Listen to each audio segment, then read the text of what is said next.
Hi, I'm Bugsy and I'm a recovering addict. I'm going to be reading just for today, December 6, 2024, Romance and Recovery, page 356, basic text, page 82. Relationships can be a terribly painful area. Love is like an elixir for some of us. The excitement of a new lover, the intrigue of exploring intimacy, the sense of release we get from allowing ourselves to become vulnerable. These are all powerful emotions. But we can't forget that we have only a daily reprieve from our addiction. Holding on to this daily reprieve must be the top priority in any recovering addict's life. We can become too involved in our relationship. We can neglect old friends and our sponsor in the process. Then, when things get difficult, we often feel that we can no longer reach out to those who helped us prior to our romantic involvement. This belief can lay the groundwork for a relapse.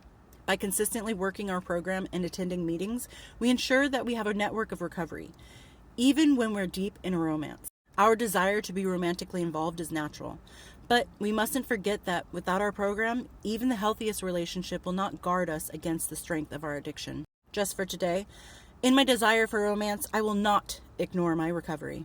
I heard something while listening to Reddit on my way to work today. It was a quote, and it says, "Stick with the devil you know and avoid meeting the devil you don't." And I think that really summed up my relationship during my addiction and after the fact, because it's really hard to break off that tie to somebody that you had gone through so much trauma with. And you quite literally were toxic for each other, doing toxic things to each other, with each other. And it can be really intimidating in the recovery world to find a healthy relationship, because perhaps you were in a relationship throughout your addiction that wasn't the healthiest, and that's all you knew.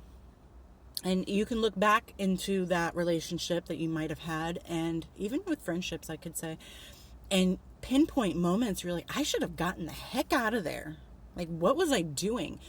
What was I doing? I was surviving. I was letting my addiction survive. And what did we do to each other, with each other, and things like that, where you're just like, who was that? That wasn't me. Like, what?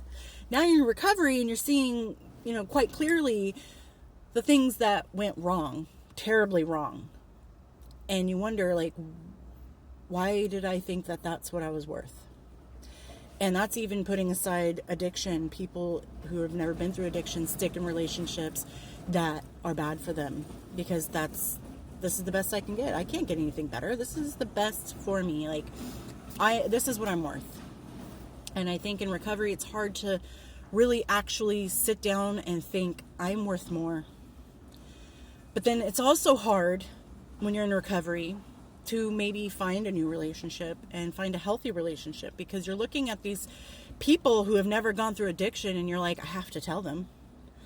When do I tell them? How do I tell them? Are they going to shun me? Are they going to break up with me? Are they going to say, oh, never mind, ew, get away from me? And you have to put yourself out in that vulnerable situation, in that vulnerable state, saying, hey, just so you know, I am a recovering addict. And I feel like it's almost kind of a good thing to be able to tell people, hey, I'm an addict. And even if it hurts at first for them to shun you or say, ugh, never mind, it kind of weeds out the ones that aren't worth your time. Because if they're not willing to sit down and listen and understand where you're coming from, and understand that you are no longer that person anymore, you don't live in your addiction anymore, you have rebuilt your life to be a better life. If they can't understand that, accept that, you have to be able to accept that, okay, you know what, I'm not going to change for this person. I've changed for myself, and I like who I am. And if they can't accept me wholly, they can't accept me fully, then I need to find somebody else who's going to accept me.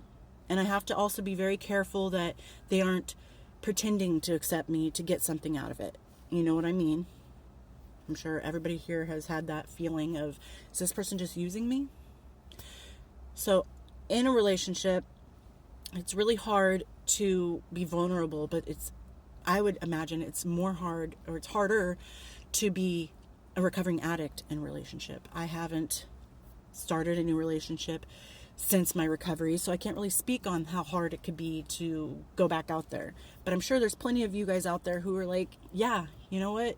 It was heck to find a new lover, a new relationship. It was really hard because people judged me immediately. And I get that.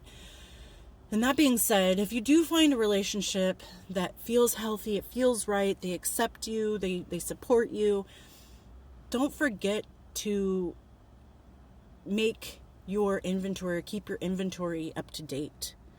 Don't forget the people who have helped you and supported you along the way. Don't forget that your recovery is very important. And it's okay to speak up. Like if you're in a new relationship, hey, let's go to this bar. Hey, you know what?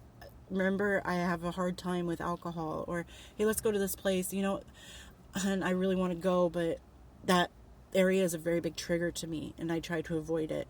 And that's okay. The person who's right for you will understand. They'll be like, oh, I'm so sorry. Let's compromise. Let's find another thing to do. And just remember that your recovery is what brought you to this place in your life that you can start a new relationship, and it can be healthy, and it can be fulfilling, and it can be worth your time. Remember, you are worth somebody's love. You are worth your own love, and you're worth somebody's love. And the right person will find you, and you will find them. And if you don't give up on your recovery.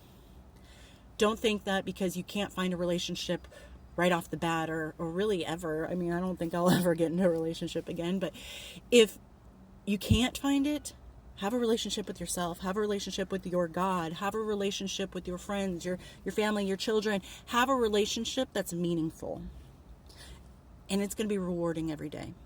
And I hope everyone's doing well out there, and I'll talk to you later. Bye.